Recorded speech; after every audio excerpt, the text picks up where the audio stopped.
Welcome to Warwick Word's Digital History Festival. I'm local historian Anne Langley, and I'm going to talk about some of the almshouses in Warwick. I researched them as part of a national project which led to a book I contributed to and helped edit.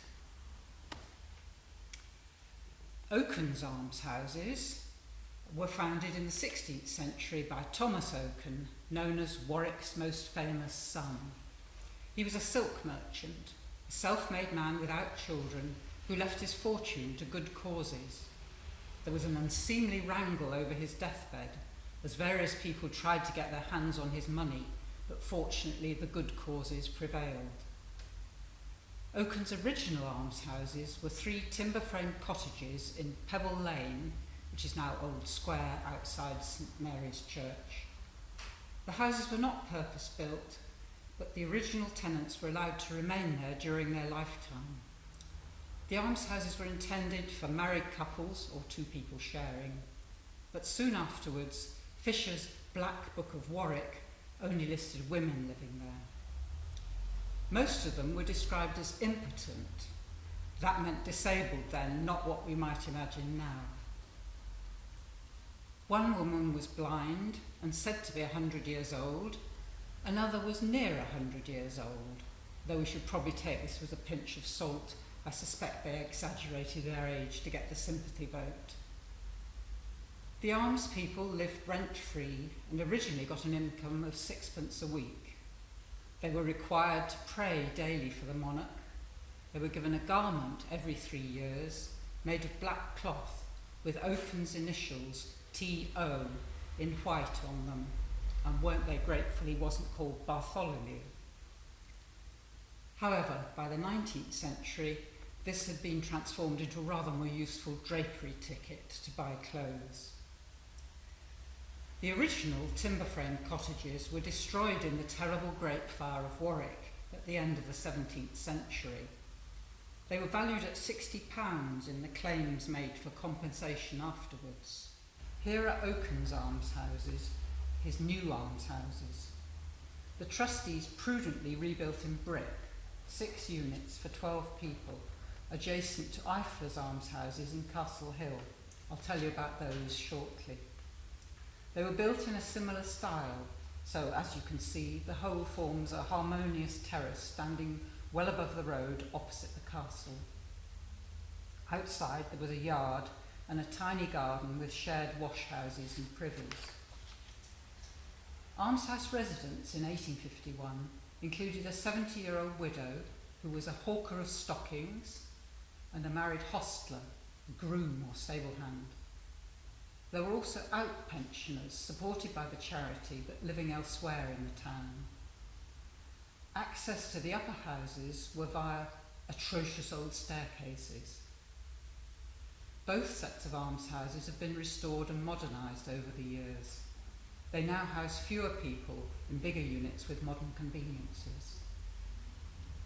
There's a plaque on front of the Oken almshouses inscribed, "Whereas 3 almshouses standing in Pebble Lane in Warwick, which received 6 poor persons, given by Mr. Thomas Oken, were burnt by the dreadful fire upon the 5th day of September 1694.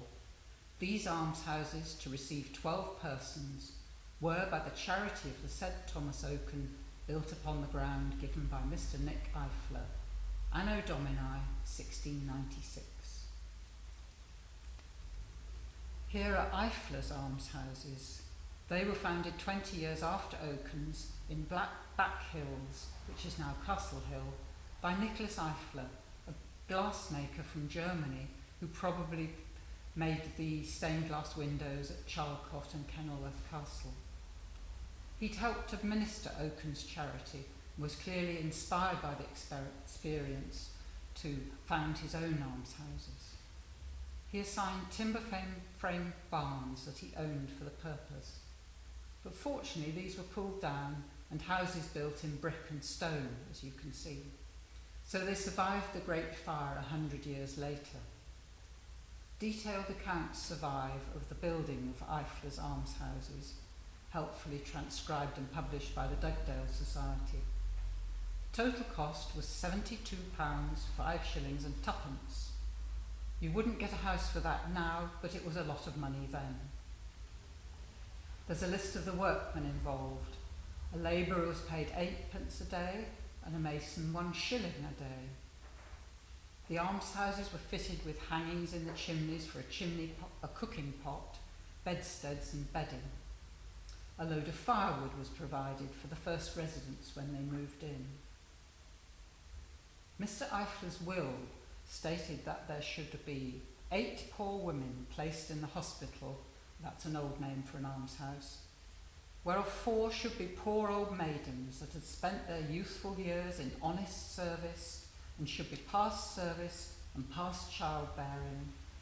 The other 4 should be poor old widows, past childbearing and of honest life and conversation. The past childbearing bit caused occasional problems for trustees.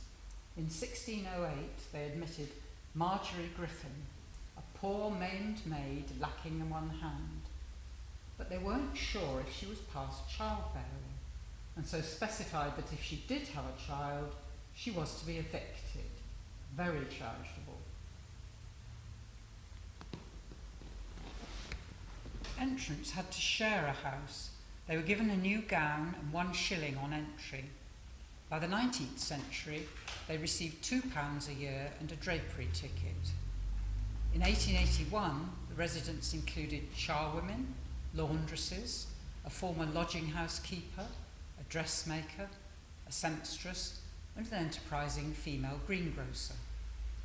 The finances of the 2 charities became intertwined, and Eyfflers was eventually taken over by the much richer Oken's charity.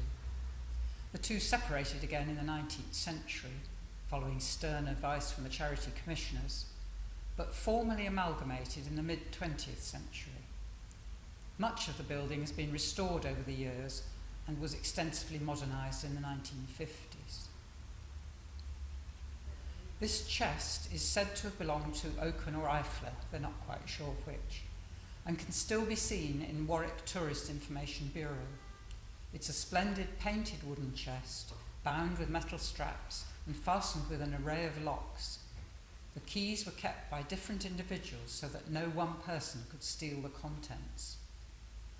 You can see photos of this chest and a portrait of Eyffler on the Our Warwickshire website in an article I wrote about Eyffler's Almshouses. The portrait is behind me now. The joint charity built more almshouses called Guild Cottages in the 20th century. They stand on the town side of Sainsbury's car park. An inscription on the front of the building reads, "These almshouses were built by the charity of Thomas Oken and Nicholas Eyffler, founded in 1571. Thomas Oken was the last master of the Guild of the Holy Trinity and St George, and a great benefactor to Warwick."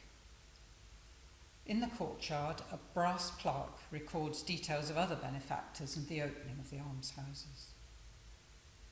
Thomas Oken and Nicholas Eyffler and their trustees provided a safe haven for elderly people for hundreds of years, and their legacy looks set fair to continue in the future. Next time you find yourself in Castle Hill, look up to admire the almshouses and remember those 2 great benefactors of Warwick. Thank you, and I hope you enjoy the rest of the Warwick History Festival.